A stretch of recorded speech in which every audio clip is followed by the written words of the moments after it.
and now his life is changed for the better. Yeah, he was down on his luck, but a chance encounter with a social media influencer undercover quickly turned things around. Fox News' Scott Wolchak with the story. Oh my God. A life-changing gift. For Curtis Dixon, it all started with a simple act of kindness. Could you help me stand up by any chance? Help me stand up? Yeah. Thank you, bro. Ready? Yeah, 1 second. Bless you, sir. Thank you. You okay? I'm okay. This is Curtis helping a man who he thought was blind. But what he didn't know, this is actually Zach, better known as MD Motivator, an influencer with millions of followers. Curtis was about to pawn his wedding ring at American Jewelry and Loan to afford his electric bill. Zach asked him if he could lend him a few dollars. I'll have a couple bucks when I come out here. I'm going to find my wedding ring, man. But I just shut up yesterday, man. But I'll have a Are you sure? Yeah, I'll give you a couple bucks. Thank you, man. Bless you.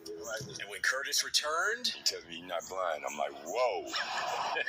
So I'm testing him. I said, how many fingers? He says 2. After that, my life just changes. I got $1,000 cash for you, Curtis. Now, this is amazing. A white man helping a black man while the world keeps. Morning to you. It's Will Winter here, the man in black, the cat in the hat, the dude with the goggles and the do-rap. How you living? I didn't think I'd be doing this, but this is part 2 on why black culture isn't cooked, it's burnt. Now, it's a pretty heartwarming story, and you just saw the lovely Miss I'm sorry, I keep wanting to call this woman Candace Owens. I am so sorry, Miss Carmen J.C. Okay? Now, that's a cool story, isn't it? But we see the black cloud over it. It's kind of ironic. I just used that, didn't it? Because we already know where this is going. So let's go ahead and bump it forward a little bit. That way I'm not stepping on Miss Miss. and then they revealed a new car. The final surprise, $100K raised by people all over the world. Oh my God. And we need more people like Curtis in this world. And everyone can do the small acts, because the small acts are what matters. That's where all this money came from, was everyone that had a small amount that they could give wanted to give to you because they felt your heart. You watch Zach, and he gives away tens of thousands, if not millions of dollars, life-changing to these people. And it's just so wonderful, you know. When we walked outside, I was crying because it brought out such emotion and the love that... It's crazy, isn't it? Got the man a new car and everything because he did a good deed. Basically, what this fella did was, you know, he helped a man he thought was blind and down and out. He was pawning his wedding ring to pay his light bill. And the dude comes back out to give the blind man money, and dude's like, here's $1,000. A few days later, he shows up with a new car for the dude, $100,000 to help him out, you know, and all this stuff. And you would think that'd be a good, heartwarming story. And the guy giving the money is a white dude. He's a YouTuber named Zach or some shit, right? Or he's an influencer. But see, the problem is this was on local TV and all that stuff. And the twist here will piss you off, because it pissed me off. I was mad as hell. That's why I'm making this. So let's go on ahead. YouTuber. The Detroit man claimed that he was kidnapped and nearly killed. It's a story Fox News' Jessica Dupack has been following and joins us now live with an update. Jessica, take us through this because there are some layers. Yeah, for the last week or so, we've been working to connect these stories. The first one, as you mentioned, surrounds a guy named Curtis Dixon, a 60-year-old from here in Detroit. He did a good deed. A famous YouTuber gave him $100,000.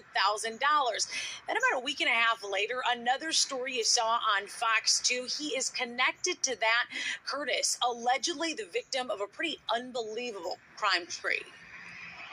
My life just changed overnight. 1 minute, 60-year-old Curtis Dixon was receiving $100,000 for a good deed. We need more people like Curtis in this world. A week and a half later, last Monday, witnesses say Dixon was hogtied in his burned-out SUV on Detroit's east side. I woke up. I'm like, what's going on? He survived. Sources say there are some inconsistencies in Dixon's story, but he claims he met someone in the area of Mount Elliott in Nevada. From there, he was kidnapped, driven to ATMs to pull out money, then beaten, tied up, and his car set ablaze. Several days into this investigation, the feds picked up the case from Detroit police. The ATF now investigating this as a possible arson, kidnapping, and extortion. And hopefully they catch whoever did it to him, because we don't want that in our neighborhood. And that could be part of the problem. More money, more problems, as they say. Now, I want to know what MD Motivator has to say about all this. He has millions and millions of followers, 7 million on Instagram alone. We did reach out and did not hear back in time for this story. So as we said, the ATF, the feds, now taking over this investigation. I'm told by the end of the week, we should hear more from them. We'll continue to follow this one. Reporting.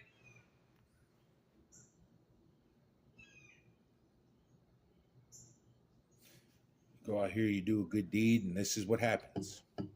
Oh, the story gets a little more jacked, too. Okay?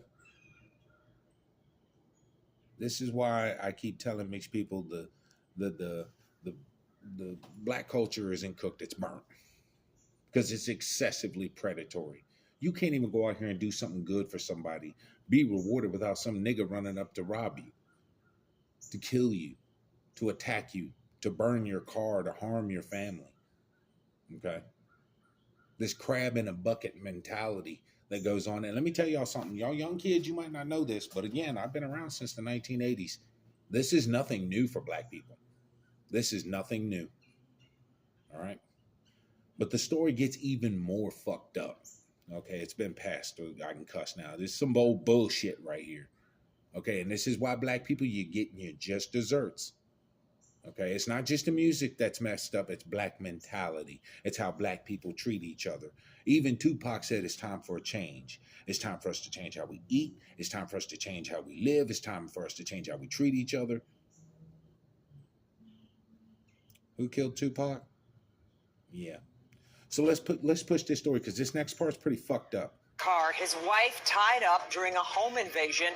Agents say it was all part of a plot to steal thousands of dollars, and now it's who's facing charges that has people turning heads. We first told you about this story and the string of crimes that happened on Labor Day after video went viral of one of the victims receiving a large sum of money. And right now, 5 people are facing charges of conspiracy to commit kidnapping. They appeared in court this morning. Investigators say they are among the accused, and they are some of the victims' own family members. I should let you know we've chosen to blur the victim's face since this is an ongoing investigation. It's the viral video of a Detroit man's encounter with a popular social media influencer that had people talking about acts of... All right, one, why? Because you already showed his face when the story broke, when he got the money. Then you showed his face again when the case first broke out that he got kidnapped and robbed and shit. Now you're gonna blur him out now. Okay? That don't make no sense. And did you hear it? His own fucking family did this to him. How the fuck you do that to granddad, man? How you do that? Because black people are fucking predators. Let's be real. Let's be real, kids. This is why their communities are falling apart. This is why whenever a black man bigs up like Kanye or Samuel L. or Snoop or any black man bigs up and he gets his money right, what's the first thing he does? Leave. He gets the fuck up out of there. He leaves because he will be killed. He will get robbed. Mother niggas will run up into his house. My boy told me a story about a dude from down in Florida. I'm going to try to look that up too, just to confirm it. But yeah, this is why black culture isn't cooked. It's burnt. There's nothing that can be done for them. My half-blood brethren, this is why I keep warning y'all. They can do this to their own family. Their own blood, granddad. They can do this to granddad. The fuck can they do to anyone else? But you want to sit there and all non-blacks to the back. No, you ain't invited to the cookout. Why would anyone else go? It usually turns into a fucking shootout. You see what I'm saying? This is why black culture isn't cooked. It's burnt. Okay? The violence and the energy y'all put into hating white people, blaming white people for this stuff. And dog, ain't no white people do this. Ain't no white people. This was this man's own family that did this to him. All right, let's push this. Kindness last month. Oh my God. I might as well That show same his video, face. according to court documents, had agents with the ATF using it as part of their probe into the kidnapping, beating, and an alleged plot to steal a large sum of money from the Detroiter many called a Good Samaritan. This is all shocking. Like, this is all shocking news for me right now. After finding the man's SUV torched on Labor Day, the ATF is now naming 5 suspects in the alleged plot to kidnap, abduct, and hold the man and his wife for cash.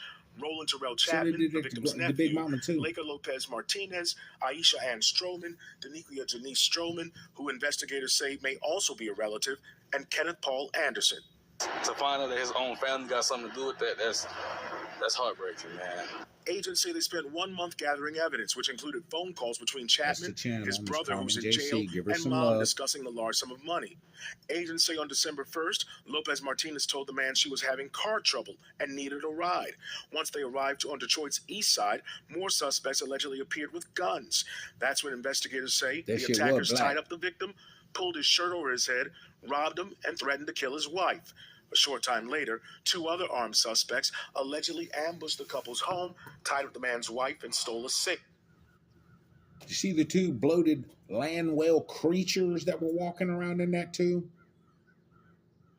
You see why I keep telling y'all to get the hell up out of the black community? Light-skinned people, they want to talk about you got light-skin privilege. Then stop fucking with niggas. Stop fucking with black people in general. Come home. You're one of us. Come home. Do you want that to be you? The black culture is done, y'all. Let me tell y'all something. Malcolm X tried to warn them. Because see, now if you go back and you look, especially around, I'd say, the late 1940s and 50s, the black community wasn't like this. Okay? From all the stuff that I can find, the black community was actually thriving when other communities weren't. They were more focused on family, on community, and on each other. All right, black women had their role. They were the backbone and spiritual core of their people. Black women were the ones, I've said this before in my feminism video and other times as well. When, the community had a problem, you went to Big Mama to fix it. You see what I'm saying? While granddad and and them would be out there teaching the young men how to be men. But then what did Malcolm X say about the white liberal? Because if you stop and look at it, it's when, you had people like Margaret Sanger come along with the Negro Project preaching about Planned Parenting and abortion and all this stuff. That was just black population control. That's all that was. The sun's starting to come up. Bro, really? How you get your ass whipped by your own jacket? Come on, guy. That's so embarrassing. Anyways, I'm too tired to care. But that's what happened. Okay? And then all of a sudden, the white liberal ideal started slipping in and being pushed into the black community. By the time the 70s came along, black people were cooked. Okay? Feminism and liberalism is what broke the back of the black community. Crack cocaine was just 2 to the chest, 1 to the head. That's all it was. Again, I've been here since 1981. This kind of shit is nothing new. It's nothing new. That man's own family did that to him. Because see, once you start bigging up around black people, instead of using you as an example and following in your footsteps, why would they do that when they could just shoot and rob your ass? You see what I'm saying? But this issue of violence also extends into this weird fascination with prison and jail. In the black community, going to prison is like a rite of passage, especially with old black dudes. And that's something else in the black community that's a problem. These old ass motherfuckers say, "What's up, blood? What you doing, blood? Shit, what's going on, nigga? Yeah, you like 50, you granddad, and you out here trying to slang and sell dope and standing in line for J's and shit." Me and my boy Taz be talking about this at work all the time. This is the reason I burned my black card almost 16 years ago now. And was flipping off crackers on while I was doing it too. Fuck white people too. Okay, if you watched anything on this channel, you know I give it to them too. But white people ain't the ones that are seriously holding us back. It's black people. Okay. But see, also, if you stop and talk to any older black folks, they'll sit there, man, yeah, you did a year. I piss on a year. I piss on that. Not understanding or not teaching these children that once you lose your time, you never get that back. Time does not have a receipt on it. Going to prison and stuff like that, they make it sound like it's some kind of 3-star resort or 5-star resort or some shit. It's not. Okay, I went down in 2003. Never again. I haven't been in trouble since. No. Iron and concrete. Fuck that shit. Staring at a bunch of hairy ass dudes with state-made food. No, thank you. No. I ever get into that kind of trouble, just kill me. I want the death penalty. Don't do that. Because, I mean, what happens, check out a movie, Shawshank Redemption. My God, I hope you've heard of it. Jesus Christ. But it's like Red said, because that's what prison does. You see what I'm saying? You get in there, and then you hate those walls. But then after a while, you get used to them. Then you need them. By the time you realize what's happened to you, you can't live without them. Black people are like that, in prison and out. They're institutionalized. It's like what Malcolm said. You have brothers today that have taken it entirely too far. They don't think that they're a success without a job at the white man's company or business, a home in the white man's communities. That's why they're so pissed off about return to the land. That's why they're pissed off. Your black ass ain't welcome. But it's okay for the 19 down in Georgia to do the exact same shit and all the non-blacks to the back. You feel me? You think that you've taken it so far that you think you're nothing without a white woman in your bed as a wife. This is another reason why black culture is cooked. It's cooked. Look at people like Officer Tatum, from Preaching Out. Okay?